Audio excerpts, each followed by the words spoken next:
Hello friends, welcome to Study Revolution. आज आपण 31 जानेवारी 2026 the Hindu बघतोय आणि तोही आपल्या मातृभाषेतून म्हणजे मराठीमधून. माझं नाव आहे महेश. आपण डिस्कशनला सुरुवात करूया. त्याच्या अगोदर डिस्कशनचं स्वरूप आपल्याला माहिती असणं गरजेचं आहे. यामध्ये पहिल्यांदा आपण एरुटेल डिस्कस करत असतोय. त्यानंतर टेक्स्ट कॉन्टेक्स्टच्या पेजवरती सुद्धा काही मुद्दे एरुटेल सारखे डिस्कस केलेले असतात, ते कव्हर करत असतोय. पण आज सॅटर्डे असल्यामुळं टेक्स्ट कॉन्टेक्स्ट पेज जे आहे ते सॅटर्डेला नसतं. त्यामुळे आज याच्यावरती फोकस न करता ग्राउंड झिरो स्पॉटलाइट म्हणून जे पेजेस असतात, ग्राउंड झिरो संडेला असतात आणि स्पॉटलाइट जे पेजेस असतात ते सॅटर्डेला असतात. त्याच्यावरती काय महत्त्वाचा मुद्दा असेल तर ते आपण डिस्कस करूया. त्यानंतर सायन्स पेजवरती जर सिलेबसच्या दृष्टीतून काही महत्त्वाची कॉन्सेप्ट आली असेल, तर ती आपण डिस्कस करतोय आणि त्यानंतर ज्या काही महत्त्वाच्या न्यूज आहेत, त्या महत्त्वाच्या न्यूज आपण डिस्कस करत असतोय. आणि याचा जर अंतिम उद्देश आपण म्हटलं, की या सगळ्या डिस्कशनचा हे कव्हर करण्याचा अंतिम उद्देश काय आहे? तर सिलेबसच्या दृष्टीतून, एक्झामच्या दृष्टीतून जास्तीत जास्त आपल्याला मार्क्स मिळवण्यासाठी ज्या नॉलेजची गरज आहे, ते नॉलेज मिळवणं हा याचा अंतिम उद्देश आहे आणि तो आपण चांगल्या पद्धतीने कसं आपल्याला साध्य करता येईल, हे खरं तर याच्यामध्ये प्रयत्न करत असतोय. असो, आपण डिस्कशनला सुरुवात करूया आणि बघूया पहिलं एरुटेल जे आहे, ते आपल्याला काय शिकवून जाते. त्याच्या अगोदर 2 तासाचा one two one mentorship course जो आहे, तो सुरू झालेला आहे. व्हर्चुअली मी 2 तास विद्यार्थ्यांना गाईड करतोय. कशासाठी? आणि तेही वन टू वन गाईड करतोय. कशासाठी? जे विद्यार्थी 1 वर्ष, 2 वर्ष, 3 वर्ष झालं प्रिपरेशन करतायत, पण स्कोर येत नाहीये. एक्झॅक्टली कुठं चुकतं हे समजत नाहीये. प्रिपरेशन कुठेतरी भटकल्यासारखं वाटतंय आणि त्यामुळं जो कॉन्फिडन्स आहे, तो कॉन्फिडन्स खऱ्या अर्थानं लो होत चाललेला आहे. अशा विद्यार्थ्यांसाठी पर्टिक्युलरली या कॅटेगरीमध्ये जो विद्यार्थी येतो, त्या विद्यार्थ्यासाठी हे मार्गदर्शन गरजेचं आहे. म्हणून मी सुरुवात केलेली आहे. आणि याची फीज आहे ती 1999 एवढी याची फीज आहे. आणि या क्रायटेरियामध्ये, या कॅटेगरीमध्ये जर तुम्ही येत असाल, तर तुमच्या अशाच विद्यार्थ्यांसाठी हे महत्त्वाचं आहे. या क्रायटेरियामध्ये आपण येत नाहीये, त्या विद्यार्थ्यांनी या कोर्सला ॲडमिशन घ्यायची अजिबात गरज नाहीये. मग 2 तासामध्ये असं आपण काय विशेष करणार आहे? तर 2 तासामध्ये पहिलं तर तुमचं प्रिपरेशन समजून मला घेणं खूप जास्त गरजेचं आहे. ते आपण डिस्कस करूया आणि त्याच्यावरती आधारित हेच आपल्याला समजेल, की नेमकं कुठं चुकतंय आणि करेक्ट वे प्रिपरेशनचा काय आहे? आणि त्यानुसार मग तुमच्या प्रिपरेशनचा प्लॅन कशा पद्धतीने असायला पाहिजे? कशावरती फोकस जास्त करणं गरजेचं आहे? नेमकं जो खरं तर चुकलेला पॉइंट आहे, तो पकडून तो कशा पद्धतीने आपण दुरुस्त करू शकतो आणि तसा प्लॅन आपण कसा करू शकतोय? हे सगळं जे आहे, हे या 2 तासामध्ये त्या विद्यार्थ्याला मी त्याच्याबरोबर डिस्कशन करून ते खरं तर फिक्स करायचा प्रयत्न करतोय. ते मार्गदर्शन करतोय. तुम्हाला वाटतंय तुम्हाला याची गरज आहे, तर डिस्क्रिप्शन बॉक्समध्ये तुम्हाला Google फॉर्मची लिंक दिली आहे. तो Google फॉर्म भरून तुम्ही या कोर्ससाठी ॲडमिशन घेऊ शकताय आणि प्रिपरेशन जे कुठेतरी चुकीचं आहे असं वाटतंय किंवा योग्य पाथवरती आपण नाही असं वाटतंय, ते योग्य पाथवरती प्रिपरेशन आपण सुरू करू शकतो याच्या माध्यमातून. असो, आपण डिस्कशनला सुरुवात करूया आणि बघूया पहिलं एरुटेल जे आहे, ते आपल्याला एक्झामच्या दृष्टीतून काही महत्त्वाची इन्फॉर्मेशन देऊन जाते ते. पहिलं जे एरुटेल आहे ना, त्याचं महत्त्व एन्व्हायर्नमेंटच्या दृष्टीतून खूप जास्त आहे. एन्व्हायर्नमेंट हा जर सब्जेक्ट आपण घेतला, तर या दृष्टीतून याचं खूप जास्त महत्त्व आहे. मग याच्यामध्ये डिस्कस कोणकोणत्या गोष्टीविषयी केले? या एरुटेलचा सेंटर पॉइंट आहे स्टील इंडस्ट्री आणि स्टील इंडस्ट्रीमुळं जे कार्बन एमिशन होतं ना, त्या कार्बन एमिशन विषयी बोलणं हा याचा सेंटर पॉइंट आहे. याच्यावरती सगळं हे एरुटेल आधारित आहे. त्याचबरोबर मग हे सगळं डिस्कस करत असताना महत्त्वाचे पॉइंट याच्यामध्ये काय-काय आलेले आहेत? तर याच्यामध्ये महत्त्वाचे पॉइंट म्हणजे एक तर कार्बन बॉर्डर ॲडजस्टमेंट मेकॅनिझम जे युरोपियन युनियनचं आहे ना, ते युरोपियन युनियनचं जे कार्बन बॉर्डर ॲडजस्टमेंट जे मेकॅनिझम आहे, ते खऱ्या अर्थानं याच्यामध्ये डिस्कस केले गेले. त्याचबरोबर याच्यामध्ये कॉन्फरन्स ऑफ पार्टी जी ब्राझीलमध्ये आता 30th कॉन्फरन्स पार्टी झाली ना, त्याचा याच्यामध्ये उल्लेख आलेला आहे. आणि त्याच्यामध्ये मग भारतानं काय कमिट केलेलं आहे? काय खरं तर यामध्ये डिस्कस झालेलं आहे? याचं सुद्धा थोडंफार भारताच्या दृष्टीतून याच्यामध्ये सुरुवातच एरोटेलची करत असताना लेखकानं आपल्याला सांगितलेलं आहे. मग याच्यामध्ये पहिल्यांदा या कॉन्सेप्ट समजावून घेणं खूप जास्त गरजेचं आहे. पहिलं जर आपण स्टीलचं प्रोडक्शन आपण बघितलं ना, तर स्टीलचं प्रोडक्शन आपल्याला बघायला मिळते कोणत्याही धातूचं. स्टील हा धातू आहे एक प्रकारचा. कोणत्याही धातू जे आपल्याला बघायला मिळतात, तर ते मायनिंग ॲक्टिव्हिटीजमधून वेगवेगळे खरं तर मिनरल्स आपल्याला बघायला मिळतात. त्याच्यापैकी धातू वेगवेगळे सुद्धा बघायला मिळतात आपल्याला. आणि त्याच्यामधून मग स्टील जे आहे, मग जे आता फॉर एक्झाम्पल स्टील त्याच्यातून मिळवायचं आहे किंवा तांबं त्याच्यातून मिळवायचं आहे किंवा बाकी गोष्टी त्याच्यातून मिळवायच्या, तर त्याची एक प्रक्रिया आहे. मग त्या सगळ्या गोष्टी ज्या आहेत, त्या खरं तर एका टेम्परेचरपर्यंत त्या वितळाव्या लागतात. त्याच्यानंतर त्याची एक प्रक्रिया आहे स्टील विशेष करून बनवण्याची, ती प्रक्रिया केली जाते. त्यानंतर त्याच्या मधून जे लिक्विफाईड धातू आहे, तो लिक्विफाईड धातू आपल्याला मिळतो आणि त्याच्यानंतर मग आपण जे आहे, त्याच्या पुढच्या काही वेगवेगळ्या प्रक्रिया आहेत, त्या प्रक्रिया करून त्याच्यामधून खऱ्या अर्थानं जे फिनिश्ड गुड्स आहे, फिनिश्ड प्रॉडक्ट्स आहे, फिनिश्ड तो धातू आहे, जो स्टील, तो स्टील आपण त्याच्यातून मिळवतो. पण ही जी प्रक्रिया आहे ना, ही प्रक्रिया करण्यामध्ये मोठ्या प्रमाणात मग ते वितळवण्यासाठी मोठ्या प्रमाणात खरं तर त्याचं टेम्परेचर वाढवलं जातं. मग ते टेम्परेचर वाढवण्यासाठी खरं तर कोळसा खरं तर जाळला जातो. कोल त्या ठिकाणी जाळला जातो आणि तशी पद्धतीची एनर्जी डेव्हलप केली जाते. ती ऊर्जा डेव्हलप केली जाते. मग ते त्या टेम्परेचरपर्यंत खरं तर वितळवलं जातं आणि त्यानंतरच पॉसिबिलिटी आहे पुढची प्रक्रिया करण्याची. मग हे सगळं होत असताना या ठिकाणी आपल्याला कार्बन जे आहे, कार्बन एमिशन खूप मोठ्या प्रमाणात झालेलं आपल्याला बघायला मिळतं. आणि कार्बन हा काय आहे? तर खऱ्या अर्थानं ग्रीनहाऊस गॅसेसचा खूप महत्त्वाचा गॅस आहे हा, की ज्याच्यामुळं खऱ्या अर्थानं ग्लोबल वॉर्मिंग आपल्याला बघायला मिळते. जागतिक तापमानवाढ आपल्याला बघायला मिळते. म्हणजे याचा एन्व्हायर्नमेंटवरती खऱ्या अर्थानं मोठा निगेटिव्ह इम्पॅक्ट आपल्याला या ठिकाणी पाहावयास मिळतो. मग हे जे स्टील जे मिळवण्याची पद्धत आहे, त्याचं प्रोडक्शनची पद्धत आहे, हे कसं आपल्याला कार्बन फ्री करता येईल, त्याला ग्रीन कार्बन म्हणतो आपण. त्याच्यावरती फोकस खूप जास्त करणं गरजेचं आहे आणि तेच खऱ्या अर्थानं conference of party G 30th ब्राझीलमध्ये झाली, त्याच्यामध्ये इंडियानं सुद्धा तशा पद्धतीचं मत मांडलेलं आपल्याला बघायला मिळालं आणि त्यामुळे आता ते खरं करण्यासाठी इंडियाला पुढं खूप जास्त काम करावं लागणार आहे. मग इथं काय तुम्हाला सांगितलं मी, की कोलचा वापर होतो, कोळशाचा वापर होतो. त्यामुळे कार्बन एमिशन बघायला मिळतं. मग कोळशाच्या ऐवजी आपण अजून कोणत्या गोष्टींचा वापर करू शकतो याला वितळवण्यासाठी, जेणेकरून तिथं कार्बन एमिशन खूप कमी व्हावं किंवा होऊच नये. हे पर्याय मग त्याला ग्रीन कार्बन असं म्हटलं गेलं. ग्रीन कार्बन जे प्रकार आहेत, ग्रीन कार्बन जो वे आहे, तो वे खऱ्या अर्थानं आपल्याला आत्मसात करावा लागेल, असं लेखकाला या ठिकाणी सांगायचं आहे. त्याच्यासाठी ही कॉन्सेप्ट हे जे स्टील इंडस्ट्री आहे, त्याचा उल्लेख केला गेला आहे. आणि पुढे जाऊन मग दुसरी जी चर्चा याच्यामध्ये झालेली आहे, ती दुसरी चर्चा झालेली आहे.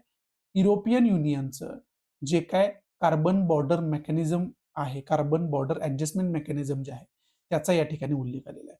आता युरोपियन युनियनचं हे जे काही कार्बन बॉर्डर ॲडजस्टमेंट मेकॅनिझम आहे, त्यानुसार ते काय करतात हो, तर ते जर युरोपियन युनियन सोडून दुसरी कोणती कंट्री युरोपियन युनियनमध्ये असा माल एक्सपोर्ट करत असेल, ज्याच्यामधून कार्बन एमिशन मिळतं, तर ते मिळतंय किंवा कार्बन एमिशन होतं.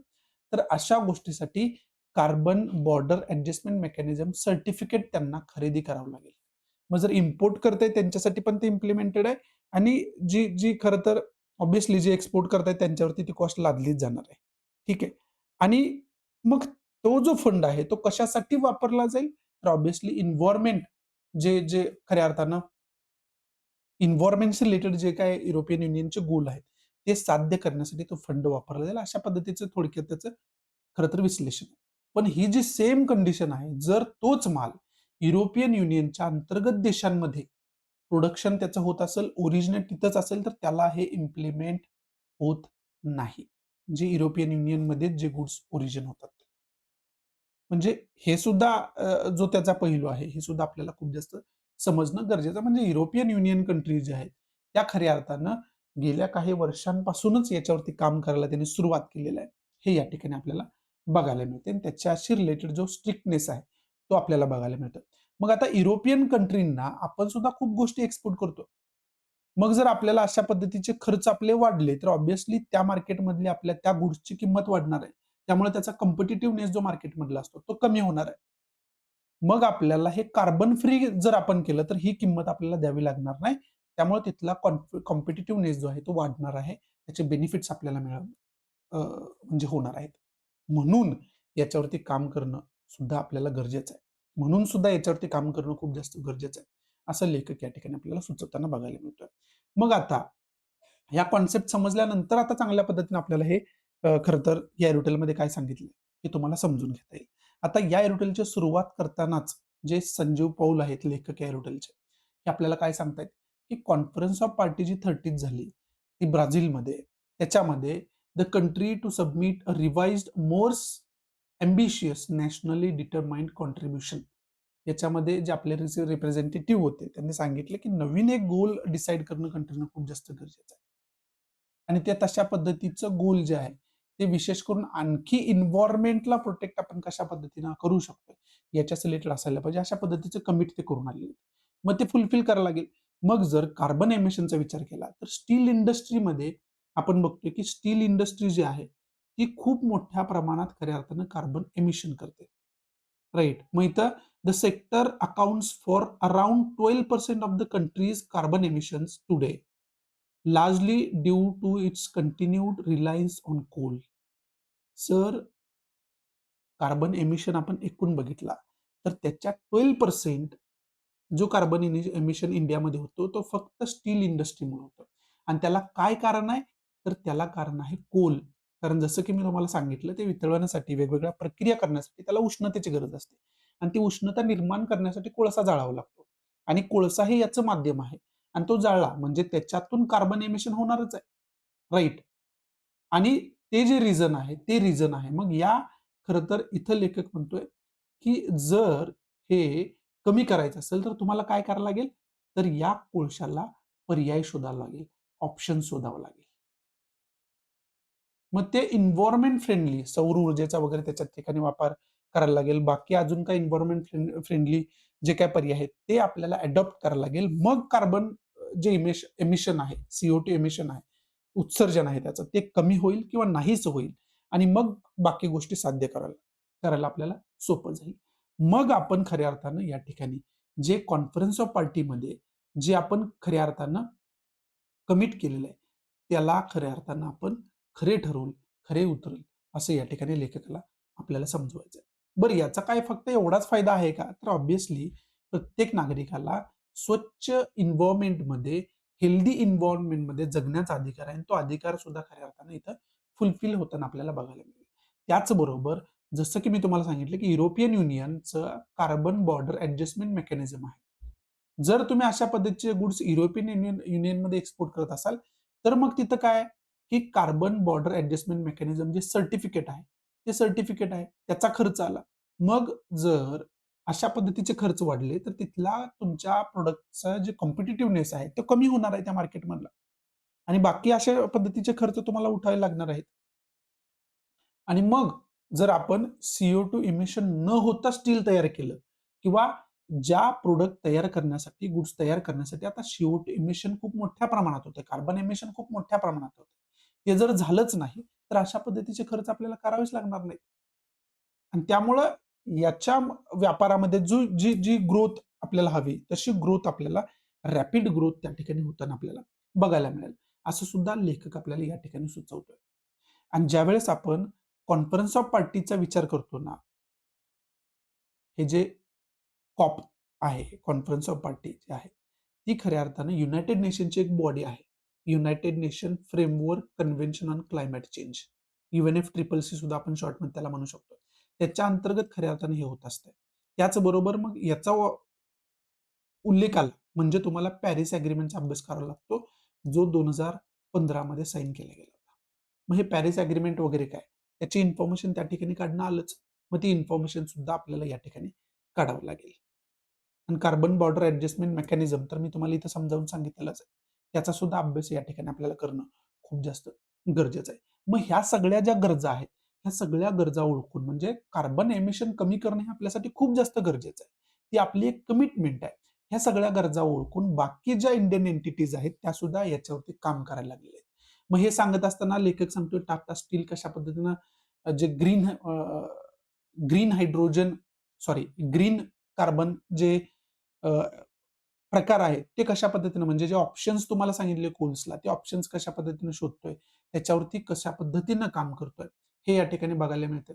मग हे इंजेक्शन ऑफ हायड्रोजन, हायड्रोजनचा पण या ठिकाणी उल्लेख आलाय. म्हणजे वेगवेगळ्या टेक्नॉलॉजीचा वापर करून आपण कसं कमी करू शकतो, याच्यावरती काम करायला त्यांनी सुरुवात केली आहे. JSW असू द्या JSPL असू द्या, ह्या ज्या काही स्टील प्रोडक्शन करणाऱ्या खरं तर महत्त्वाच्या एंटिटीज आहेत, त्या याच्यावरती मोठ्या प्रमाणात काम करताना आपल्याला या ठिकाणी बघायला मिळालेले आहेत.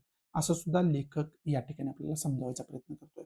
त्याचबरोबर कार्बन क्रेडिट ट्रेडिंग स्कीम जी आहे इंडियाची, म्हणजे इंडिया याच्यामध्ये काय करतो हे सांगत असताना द नॅशनल ग्रीन हायड्रोजन मिशनचा उल्लेख आहे. सॉरी, ग्रीन हायड्रोजन मिशनचा उल्लेख या ठिकाणी आलेला आहे. तर ग्रीन हायड्रोजन ही कॉन्सेप्ट आपल्याला अभ्यास करून ठेवणं खूप जास्त गरजेचं आहे. हे ग्रीन कार्बन सारखीच आहे. ठीक आहे, त्याला ग्रीन कार्बन म्हटलं तरी काही वावगं ठरत नाहीये. वेगळा त्याचा अर्थ होत नाहीये. ठीक आहे. पण ग्रीन हायड्रोजन इथं कॉन्सेप्ट वापरली. म्हणजे ग्रीन हायड्रोजन कॉन्सेप्ट काय? हे तुम्हाला अभ्यास करणं खूप जास्त गरजेचं आहे. ते अभ्यास केल्यानंतर तुम्हाला चांगल्या पद्धतीनं समजेल. मग हे ग्रीन हायड्रोजन मिशन आपलं नेमकं काय? याचा आपल्याला अभ्यास करावा लागेल. त्याचबरोबर कार्बन क्रेडिट ट्रेडिंग स्कीम जी आहे, carbon credit trading trading scheme काय आहे? मग याच्यासाठी तुम्हाला कार्बन क्रेडिटचा अभ्यास करावा लागेल. याच्यावरती वेगळं लेक्चर ऑलरेडी मी बनवले. कार्बन क्रेडिटची कॉन्सेप्ट मी तुम्हाला समजावून सांगितलेलं आहे. मग ती कॉन्सेप्ट आपल्याला समजावून घेणं खूप जास्त गरजेचं या ठिकाणी होऊन बसतं. म्हणजे एन्व्हायर्नमेंटच्या दृष्टीतून बाकी पण इथं तथ्यात्मक गोष्टी काय दिलेल्या आहेत. त्या गोष्टी एवढ्या काही लक्षात घेणं आपल्याला गरजेचं नाही, की किती मिलियन टन्स आपण स्टील प्रोडक्शन वगैरे करतो. हे एवढं डिटेलमध्ये जायची गरज नाही. कारण रिलेशन याचं इन्व्हॉल्वमेंटशी आहे. त्या दृष्टीतून आपण याचा अभ्यास करणं खूप जास्त गरजेचं आहे. आणि तेच लेखक आपल्याला या ठिकाणी समजवायचा प्रयत्न करतात. मग आता हे जर एडिटोरियल बघितलं, तर पॉइंट वाईज जर याचा आपण अभ्यास केला, म्हणजे पॉइंट वाईज जर आपण विचार केला, की पॉइंट टू पॉइंट अभ्यास कोणकोणत्या गोष्टींचा करून ठेवायला पाहिजे. लेखक एडिटोरियलची सुरुवात कशापासून करतोय?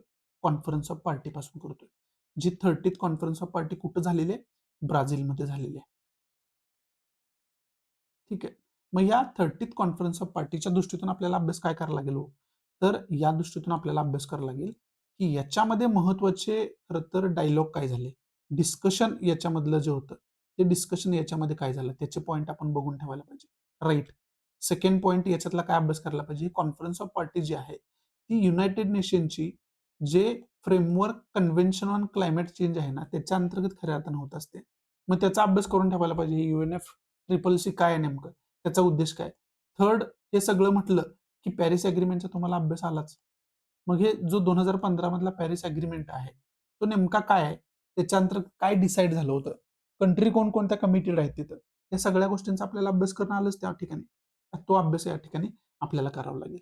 हे 3 पॉइंट तर इथंच तयार झाले तुमचे कॉन्फरन्स ऑफ पार्टीशी रिलेटेड. त्यानंतर पुढे जर आपण बघितलं, हा महत्वाचा एक पॉइंट झाला, त्याचे सब पॉइंट तुम्हाला 3 दिले. सेकंड पॉइंट इथं स्टील इंडस्ट्रीचे दिलंय. ठीक आहे.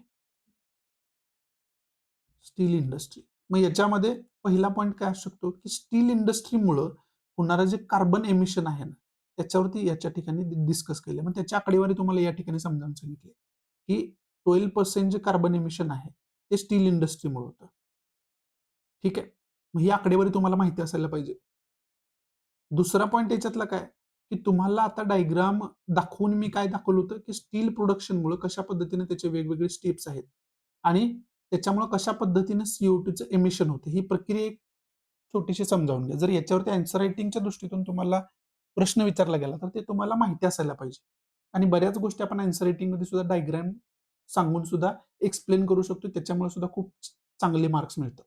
त्यामुळे ते तुम्हाला माहिती असायला पाहिजे. थोडक्यात सोपं करून तुम्ही ते समजावून घ्यायला पाहिजे. ठीक आहे. तिसरा महत्वाचा पॉइंट याच्यामध्ये युरोपियन युनियनचा उल्लेख आलाय. ठीक आहे. आणि युरोपियन युनियनमध्ये तुम्हाला कार्बन बॉर्डर ॲडजस्टमेंट मेकॅनिझम सांगितलेलं आहे. मग हे कार्बन बॉर्डर ॲडजस्टमेंट मेकॅनिझम काय आहे? याचा तुम्ही अभ्यास करणं खूप जास्त गरजेचं आहे. त्याचा अभ्यास तुम्ही करून ठेवायला पाहिजे.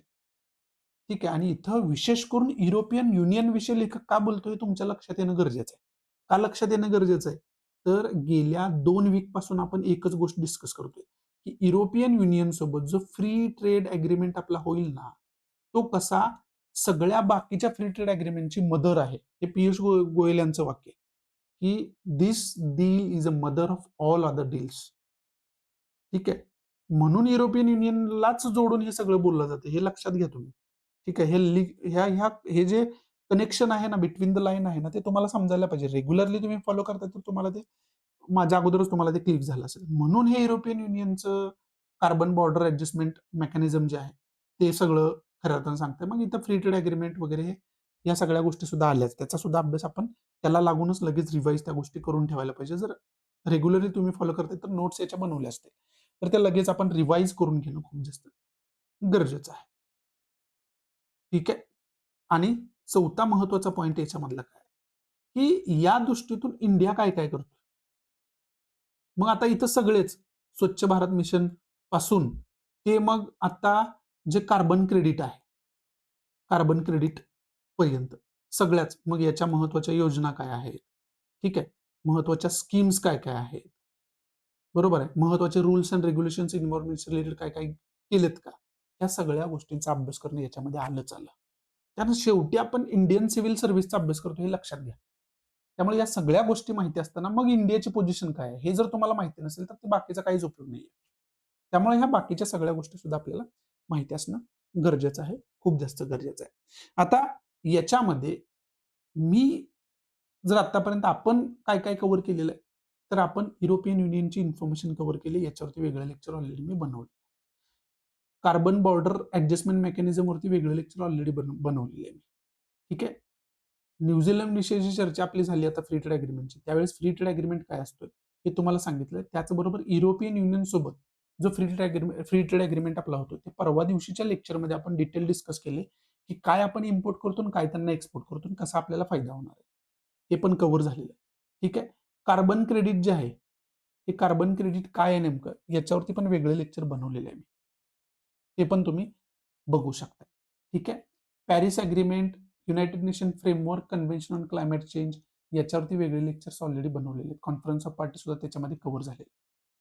आणि हे जे सगळी इन्फॉर्मेशनचे जे लेक्चर्स आहेत, तुम्हाला करंट बेस्ड इश्यू नावाची प्लेलिस्ट दिली आहे. त्या प्लेलिस्टमध्ये हे सगळे लेक्चर्स तुम्हाला सापडतील. आणि त्या दृष्टीतून तशा पद्धतीने सुद्धा तुम्ही त्याचा अभ्यास करून ठेवू शकता. जरुरी नाही की तुम्ही ते प्रत्येक लेक्चर शोधून त्याचा अभ्यास कराल. म्हणजे लेक्चरच्या माध्यमातूनच ते तुम्हाला समजेल. तुमची पद्धत वेगळी असेल, रीडिंग करून तुम्हाला जास्त समजते. तर तुमच्या पद्धतीने ती इन्फॉर्मेशन काढायला पाहिजे तुम्ही. पण सांगण्याचा उद्देश हाच आहे, की ह्या सगळ्या गोष्टी एन्व्हायर्नमेंटचा ज्यावेळेस उल्लेख येतो ना, त्यावेळेस या सगळ्या गोष्टी माहिती असायला पाहिजे. याच्यापेक्षा आणखी सुद्धा खूप पॉइंट आहेत. पण एवढं तरी आपल्याला माहिती असणं गरजेचं आहे आणि त्या सखोलात माहिती असणं गरजेचं आहे. आणि हे जे एवढे तुम्हाला सगळे पॉइंट सांगितलेत ना, जर प्रिव्हियस इयर क्वेश्चन पेपर आता जरी तुम्ही उठून बघितले, तर प्रिलिम असू द्या किंवा मेन्स असू द्या, याच्यापैकी बरेच पॉइंट्स त्याच्यामध्ये डिस्कस केलेले आहेत. याच्याशी related surrounding of this points अनेक क्वेश्चन आपल्याला बघायला मिळतात. त्यामुळं याचं महत्त्व आहे, ते लगेच तुम्हाला समजून येईल. बाकी एअरटेलमधून घेण्यासारखं असं काही नाहीये. त्यामुळं पुढचं महत्त्वाचं काय आहे, आपल्याला कंटेंट आहे, तो आपण बघायला सुरुवात करूया. पुढं एक छोटंसं एरोटेल जे आहे, ते इकॉनॉमिक सर्व्हेविषयी थोडंसं बोलताना आपल्याला बघायला मिळतंय. आणि कालच तुम्हाला सांगितलं, की इकॉनॉमिक सर्व्हेवरती मी ट्राय करतोय, की वेगळं लेक्चर स्पेशल घेऊन येऊ. जेणेकरून कारण इकॉनॉमीचा आपल्याला जर आपल्या सिलेबसमध्ये जो इकॉनॉमी सब्जेक्ट दिलाय, त्याचा आपल्याला चांगल्या पद्धतीने अभ्यास करायचा असेल, तर इकॉनॉमिक सर्व्हेचा तुम्हाला अभ्यास करावाच लागतो. कारण आत्तापर्यंत आयोगाचे जर प्रिव्हियस इयर क्वेश्चन पेपर बघितले ना आणि त्या वेळेसचे त्या वर्षाचे इकॉनॉमिक सर्व्हे बघितले, तर बऱ्यापैकी क्वेश्चन इकॉनॉमिक सर्व्हेमध्ये जे काही डिस्कस केलं ना, त्याच्या सराउंडिंग आपल्याला बघायला मिळतं. त्यामुळे इकॉनॉमिक सर्व्हेचा तुम्ही अभ्यास करणं खूप जास्त गरजेची गोष्ट आहे.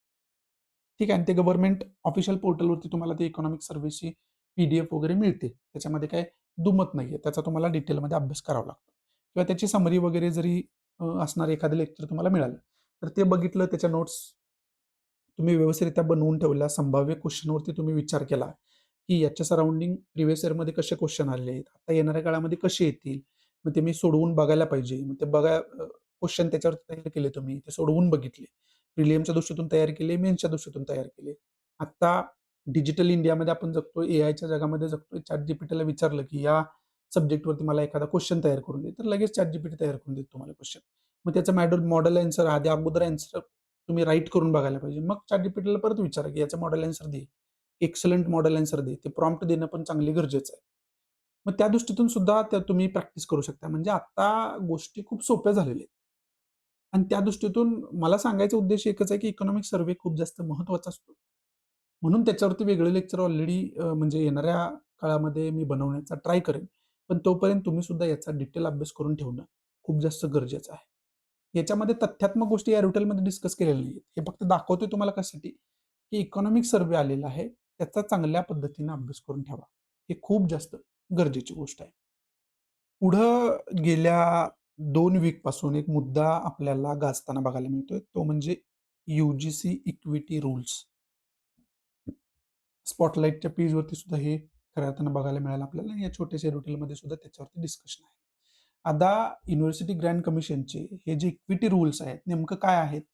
जे कॅम्पसमध्ये, शैक्षणिक कॅम्पसमध्ये जे विद्यार्थ्यांसोबत डिस्क्रिमिनेशन होतं, ते डिस्क्रिमिनेशन टाळण्यासाठी खरं तर गव्हर्नमेंटनं काही रूल्स आणले. मग ते डिस्क्रिमिनेशन जातीच्या आधारावरती वगैरे होत असतील, तर मग जो करतोय त्याच्यावरती वेगवेगळ्या कारवाई होतील असं बोललं जात होतं. पण हे जे डिस्क्रिमिनेशन आहे ते ऑब्व्हियसली धर्माच्या, जातीच्या आधारावरती होईल. मग इथं जे बाकी कॅटेगरीमधले विद्यार्थी आहेत, जनरल कॅटेगरीमध्ये विद्यार्थी आहेत, त्यांचं असं मत होतं, की आमचं जर कोणाला करिअर बरबाद करायचं असेल, तर तो खोटे खरं तर गुन्हे दाखल करू शकतो आमच्यावरती. तशा खोट्या तक्रारी करू शकतो आणि त्याच्यामुळं त्या विद्यार्थ्याचं टोटली करिअर बरबाद होईल. म्हणून हा जो रूल आहे, तो कुठेतरी चुकीचा आहे. म्हणून त्याच्या विरोधात प्रदर्शन आपल्याला वेगवेगळ्या ठिकाणी खऱ्या अर्थानं बघायला मिळाले. मग हा मुद्दा गेला ज्युडिशरीच्या अंडर कोर्टामध्ये आणि कोर्टाने याच्यावरती स्टे आणलेला आपल्याला या ठिकाणी बघायला मिळाला. मग याच्या अंतर्गत तुम्हाला मी अगोदर पण सांगितले, की याच्या अंतर्गत आपण अभ्यास कोणत्या गोष्टींचा करून ठेवू शकतो? तर याच्यामध्ये डिस्क्रिमिनेशन आणि इक्वेलिटीचा उल्लेख केलेला आहे. म्हणजे मुद्दा तोच आहे, की इक्वली वागणूक मिळायला पाहिजे. ठीक आहे. मग इंडियन कॉन्स्टिट्यूशनमध्ये इक्वेलिटीची कॉन्सेप्ट काय? याच्याशी रिलेटेड आर्टिकल महत्त्वाचे कोणकोणते आहेत? याच्याशी रिलेटेड शेड्यूल महत्त्वाचं कोणतं आहे? याच्याशी रिलेटेड पार्ट महत्त्वाचा कोणता आहे? या सगळ्या गोष्टीचा आपण अभ्यास करणं खूप जास्त गरजेचं आहे. आणि तो अभ्यास आपण चांगल्या पद्धतीनं करायला पाहिजे. त्या दृष्टीतून हा मुद्दा आपल्यासाठी महत्त्वाचा आहे. बाकी याच्यामध्ये इम्पोर्टंट असं काही नाहीये. जर त्याच्या पुढे जाऊन अभ्यास करायचाच आहे, तर एक एक केस स्टडी म्हणून याच्याकडे बघायला पाहिजे. मग याच्यामध्ये नेमकं काय प्रावधान होते? ते मग त्याच्या विरोधात प्रोटेस्ट का सुरू झाली हे तुम्हाला समजेल. मग त्याचे positive point plus negative point माहिती असायला पाहिजे आणि त्याच्यातून तुमचं मग बॅलन्स्ड ओपिनियन तयार होतं. आणि मग अशा पद्धतीचा क्वेश्चन कोणता आला, तर परिपूर्ण आन्सर तुम्ही मार्क्स मिळवण्याच्या दृष्टीतून लिहू शकता त्याच्यामध्ये. पुढचा स्पॉटलाइट पेजवरती स्ट्रे डॉगचा मुद्दा खऱ्या अर्थानं डिस्कस केला जातोय. स्ट्रे डॉगचा मुद्दा आहे. आता हा मुद्दा जो आहे ना, तो ज्युडिशरीच्या अंडर पण गेला होता. ठीक आहे. मग त्याच्यासाठी काय रूल्स अँड रेग्युलेशन्स वगैरे काय डिसाईड सुद्धा होताना आपल्याला त्याच्यानंतर बघायला मिळते. आता हा मुद्दा तुम्हाला त्याच्यासाठी मी दाखवत नाही. हा मुद्दा दाखवतोय तुम्हाला एक आपण रेबीजशी रिलेटेड मुद्दा डिस्कस केला होता. एक्युरेटली डिस्कस केला होता. टेक्स्ट कॉन्टेक्स्ट पेजवरती आणि त्याच्यामध्ये एक कंपनी आहे. त्या कंपनीचे जे काही व्हॅक्सिन्स आहेत रेबीजच्या, ते व्हॅक्सिन्स खऱ्या अर्थानं डिफेक्टिव्ह होते, चुकीचे होते. आणि त्यामुळं तिथं क्वेश्चन उपस्थित झाला होता, की एखादं व्हॅक्सिन ज्यावेळेस मार्केटमध्ये येतं, एखादं मेडिसिन ज्यावेळेस मार्केटमध्ये येतं, त्यावेळेस ते मार्केटमध्ये येण्याच्या अगोदर जी त्याची काही चाचणी असते किंवा जी काही अथॉरिटी असते ते मेडिसिन पास करते, व्हॅक्सिन पास करते. त्याच्यामध्ये काय-काय लूप होल आहे, तिथं डिमांड ही होती, की त्याचा अभ्यास आपल्याला करायचा आहे. मग ऑब्व्हियसली त्यावेळेस तुम्ही त्याचा अभ्यास करून ठेवला असेल. पण पुन्हा एकदा रिमाइंडर म्हणून तुम्हाला मी सांगतोय, की रेबीजचा मुद्दा गाजला होता. त्याच्याबरोबर हे स्ट्रे डॉग, रेबीज हे डॉगशी रिलेटेड आहे, की डॉग बाईट झाल्यानंतर तुम्हाला रेबीज होऊ शकतो. ठीक आहे. मग हा मुद्दा लगेच तिथं कनेक्ट करून मेडिकल जे फील्ड आहे ना, सॉरी फार्मास्युटिकल जे प्रॉडक्ट्स आहेत ना, त्यांचं लॉन्च कसं होत असते, त्यांचं चाचणी कशा पद्धतीची होत असते. त्यांना वेगवेगळे काही नॉर्म्स एंड कंडिशन्स आहेत, ते ते कसं फॉलो करतात, ती अथॉरिटी कोणती आहे? या सगळ्या गोष्टीचा एक तुम्हाला एक समज त्या गोष्टीचा असायला पाहिजे, या दृष्टीतून त्याचा अभ्यास करा. जास्त डीप जायची गरज नाही. ठीक आहे. त्याचा 100% मेन्समध्ये वगैरे आपल्याला उपयोग होईल आन्सर रायटिंगमध्ये. त्यामुळे त्या दृष्टीतून अभ्यास तुम्ही करणं गरजेचं आहे. बाकी हा मुद्दा फक्त हिंट आहे आपल्याला, की रेबीजचा एक मुद्दा गाजला होता. मग तुम्ही फार्मास्युटिकल इंडस्ट्रीकडे बघायला पाहिजे. मग ते जे मेडिसिन असतील, व्हॅक्सिन्स असतील, बाकी गोष्टी ज्या फार्मास्युटिकल प्रॉडक्ट्स आहेत, त्यांना पास करणारी अथॉरिटी कोणती आहे, तिथपर्यंत तुम्ही जाणं खूप जास्त गरजेचं आहे.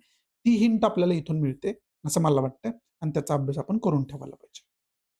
इथून पुढं ज्या काही महत्त्वाच्या न्यूज आहेत, त्या महत्त्वाच्या न्यूजला सुरुवात होते. पहिलीच न्यूज जी आपल्याला बघायला मिळते ना, ते मेन्स्ट्रुअल हेल्थशी रिलेटेड आपल्याला न्यूज बघायला मिळते आणि विशेष करून स्कूल्समध्ये आता बऱ्याच ज्या गव्हर्नमेंट स्कूल, विशेष करून गव्हर्नमेंट स्कूलवरती भर देणं इथं गरजेचं आहे. जे खऱ्या अर्थानं मेन्स्ट्रुअल जे हायजिनिक प्रॉडक्ट्स असतात, मेन्स्ट्रुअल पॅड्स वगैरे आहेत, त्याची अवेलेबिलिटीच तिथे नसते. मग ते एकतर त्यांना स्वतःला कॅरी करायला लागतात खरेदी करून, अदरवाईज ते अवेलेबलच नसतात तिथे. This is the reality. मग हाच मुद्दा जो आहे तो ज्युडिशरीमध्ये, कोर्टामध्ये डिस्कस आता केले गेले आणि सुप्रीम कोर्टाचं त्याच्यावरती खऱ्या अर्थानं जे एक जजमेंट आहे, ते जजमेंट आलेलं आपल्याला बघायला मिळते, स्टेटमेंट आलेलं आपल्याला बघायला मिळते. आणि हेडिंगच न्यूजची आपण बघितली तर menstrual health in schools is integral to right to life. Menstrual health ensure करणं स्कूलमध्ये हे खऱ्या अर्थानं राईट टू लाईफ सारखंच महत्वाचं आहे, असं इथं ज्युडिशरीनं म्हणजे याची हेडलाईनच आपल्याला बघायला मिळते. मग या स्टेटमेंटमध्ये ज्युडिशरीनं काय काय सांगितलेलं आहे? पहिलं तर सांगितलंय inaccessibility of menstrual hygiene management undermines the dignity of girl child. जे लहान मुले असतात त्यांना जर मेन्स्ट्रुअल हायजिनिक जर मॅनेजमेंट त्यांचं व्यवस्थित नाही केलं गेलं तर खऱ्या अर्थानं त्यांचं जे काही डिग्निटी आहे ती डिग्निटी खरं तर अंडरमाइन आपण करतोय, त्याला काही किंमत देत नाही असा त्याचा अर्थ आहे. डायरेक्टली सुप्रीम कोर्टाने सांगितलं. त्याच्यानंतर a child's right to privacy and bodily autonomy is inseparable link to dignity. आणि हे जे काय त्या मुलीचं स्वातंत्र्य आहे, तिचा खरं तर प्रिव्हसी हा अधिकार आहे. तेच खरं तर आपण डिनाय करतोय, जर डिग्निटीज डिनाय करत असेल तर. ठीक आहे. पुढे जाऊन the right to life under article 21 encompasses the right to menstrual health. Article 21 च्या अंडर आपल्याला इंडियन कॉन्स्टिट्यूशनमध्ये राईट टू लाईफ दिलेलं आहे, जगण्याचा अधिकार दिलेला आहे.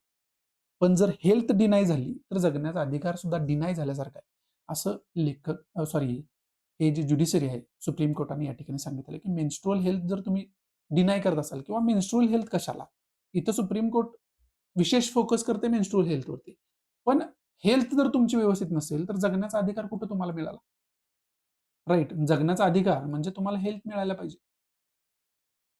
आणि तोच जे कनेक्शन आहे ते कुठेतरी सुप्रीम कोर्टाला इनडायरेक्टली या ठिकाणी सांगायचं आहे. पुढं denial of menstrual hygiene measures denies girls equal participations in school.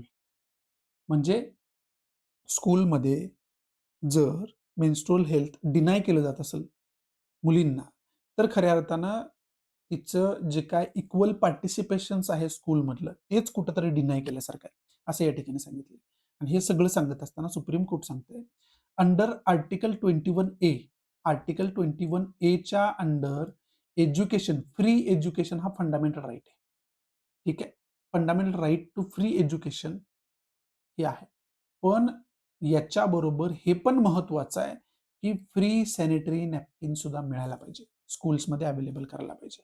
आणि ते सुद्धा याच्यासारखंच खऱ्या अर्थानं फंडामेंटल राईटच आहे, असं सुप्रीम कोर्टानं कुठेतरी ठणकावून या ठिकाणी सांगितलेलं आपल्याला बघायला मिळते. आता हे लाईन टू लाईन सांगण्याची तुम्हाला गरज काय? तर ऑब्व्हियसली याचा आन्सर रायटिंगमध्ये आपल्याला उपयोग होतो. त्यामुळे हे ऑब्व्हियसली तुम्ही नोट डाउन करून घ्यायला पाहिजे आणि ते तुमच्या लक्षात ठेवायला पाहिजे तुम्ही. तुम्ही याचा कुठेही उपयोग करू शकता. एसे रायटिंगमध्ये उपयोग करू शकता, आन्सरमध्ये उपयोग करू शकता.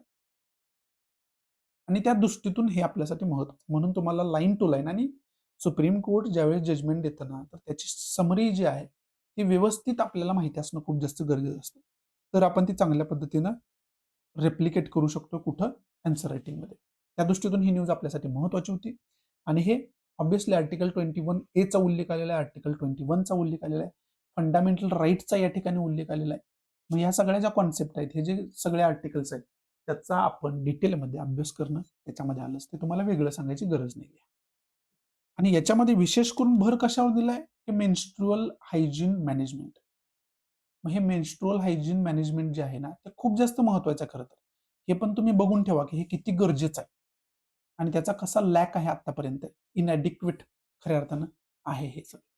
ते तुम्ही बघून ठेवायला पाहिजे.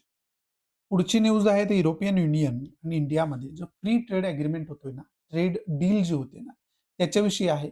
या 2 न्यूज पण तेच डिस्कस करतायत त्याच्याविषयीच आहेत. हे पण जे आहे, ते हेच सांगतायत की त्याचा कसा आपल्याला खऱ्या अर्थानं फायदा होईल.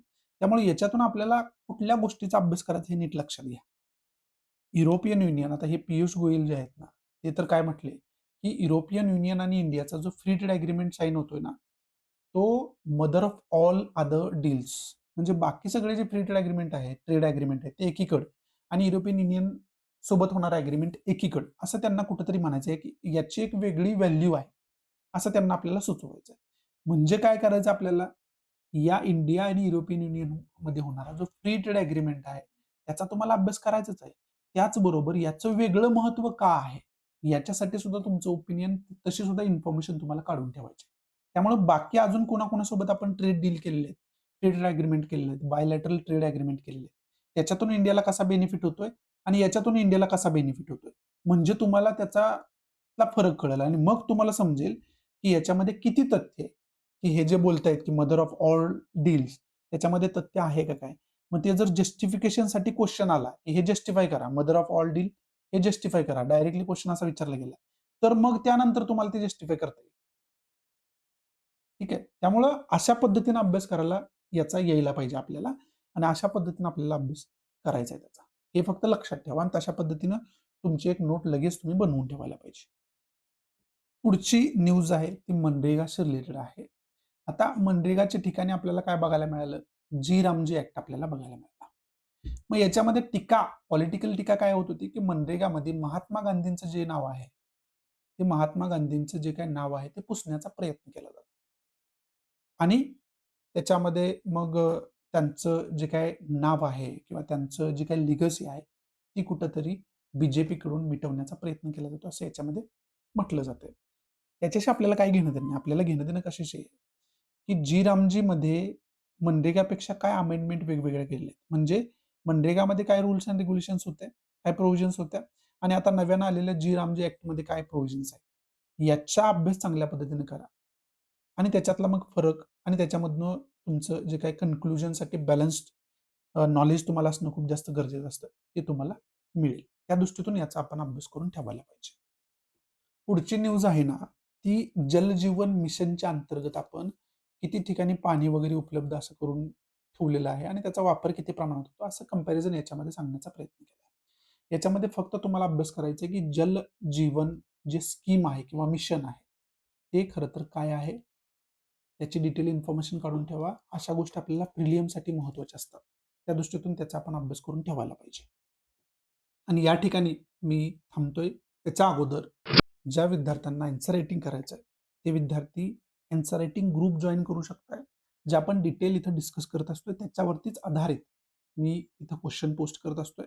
जेणेकरून तुम्हाला एन्सर रायटिंग जे आहे, ते करणं डे 1 पासून पॉसिबल हो. त्याला वेगळ्या कोणत्या नॉलेजची तुम्हाला गरज पडू नये. आणि तिथं तुम्ही त्या क्वेश्चनचे आन्सर जे आहेत, ते लिहून मला पी-डी-एफ फॉर्ममध्ये Telegramला सेंड करू शकता. मी स्वतः तुम्हाला त्याच्यावरती फीडबॅक देतोय. सो या ठिकाणी तुमची रजा घेतो. आवडत असेल तर प्लीज लाईक करा. नसेल तर डिसलाईक करा आणि डिसलाईक का केलं हे कमेंट बॉक्समध्ये नक्की सांगा. जेणेकरून तुमच्या इन्स्ट्रक्शननुसार त्याच्यामध्ये मी इम्प्रोव्हायझेशन करू शकेन. आणि जर तुम्हाला वाटत असेल ही मराठी विद्यार्थ्यांसाठी महत्त्वाचं आहे, उपयोगी आहे, तर प्लीज जास्तीत जास्त मराठी विद्यार्थ्यांना तुम्ही शेअर करा. तुम्ही शेअर केलं तरच मी त्यांच्यापर्यंत पोहोचू शकतोय. त्यामुळे प्लीज जास्तीत जास्त मराठी विद्यार्थ्यांना शेअर करा. सो या ठिकाणी तुमच्या रजा घेतो. भेटू आपण अशाच इंटरेस्टिंग नवनवीन लेक्चरमध्ये. तोपर्यंत thanks for watching. Good bye. Take care. जय हिंद.